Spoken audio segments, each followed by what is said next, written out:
He's going to speak from the advanced manual, interpretive reading. Project number 1, read a story. The objectives are, number 1, to understand the elements and effective interpretation of the story. 2, to learn and apply vocal techniques that will aid in the effectiveness of the reading. Time is 8 to 10 minutes. The title, All About a Dog. When Prabhakar was in 8th grade, he read this story and it has made a lasting impression on him. Written by a British journalist and an author, the story revolves around a journey in a London double-decker bus on a bitterly cold night.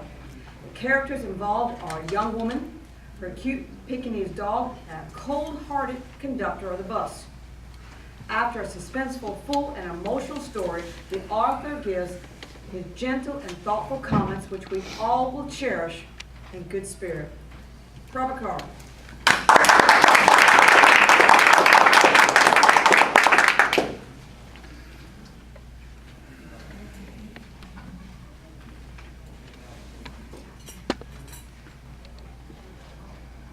Madam Toastmaster, members of the club,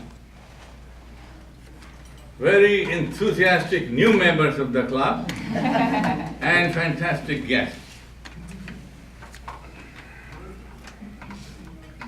It was a bitterly cold night, and even at the far end of the bus, the east wind that raved along the street cut like a knife. The bus stopped, and 2 women and a man got in together and filled the vacant places. The younger woman was dressed in sealskin and carried one of those little Pekingese dogs that women in sealskin like to carry in their laps. The conductor came in and took the fare. Then his eyes rested on the cold malice on the beady-eyed toy dog. I saw trouble brewing.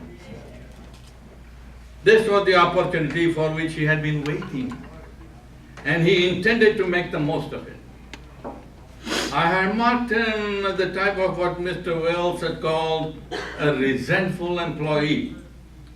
The man with a general vague grievance against everything, and in particular, grievance against passengers who came and sat in his bus while he shivered in the door. You must take that dog out, he said with a sour venom. I shall certainly not do anything of that kind. You can take my name and address, said the woman, who had evidently expected the challenge and knew the reply. You must take that out. That are my orders. I won't go on the top of such weather. It would kill me, said the woman. Certainly not, said the lady companion. You got a cough as it is. It's nonsense, said the male companion. The conductor pulled the bell and bus stopped. This bus doesn't go anywhere until the dog is brought out. And he stepped out on the pavement and waited. It was his moment of triumph. He had the law in his hand, and whole bus full of angry people under the harrow. His embittered soul was having a real holiday. The storm inside rose. Shameful! He is no better than a German. Why isn't he in the army? Call the police. Let's all report him. Let's make him give us back our fare. That's it. Let's give us back our fare. For everybody was side on the lady and the dog. That little animal sat blinking at the dim light in happy unconsciousness. He was the rampus of this which was he had caused. The conductor came at the door. Someone asked, "What's your number?" And he took out his pocketbook and a pen, as if there was something great going to happen. "Where is my number?" he said nonchalantly. "Give us our fares back. You have engaged to carry us. You cannot leave us here all night. "No fares back," said the conductor. 2 or 3 passengers got out and disappeared into the night. The conductor took another turn on the pavement and then went and talked to the driver. Another bus, the last bus on the road, sailed by, indifferent to the shouts of the passengers to stop. "They stick by each other like villains," was the comment. Someone pulled the bell violently. That brought the driver round the door. "Who is the conductor in this bus?" Hearing none coming up, he returned to his seat and resumed beating his arms across his chest. There was no hope in this quarter. A policeman strolled up and looked in the door. An avalanche of indignant protests and appeals burst on. "Well, he has got his rules, you know," he said genially.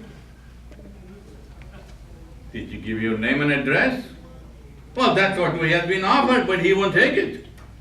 "Oh," said the policeman, and he went on his way.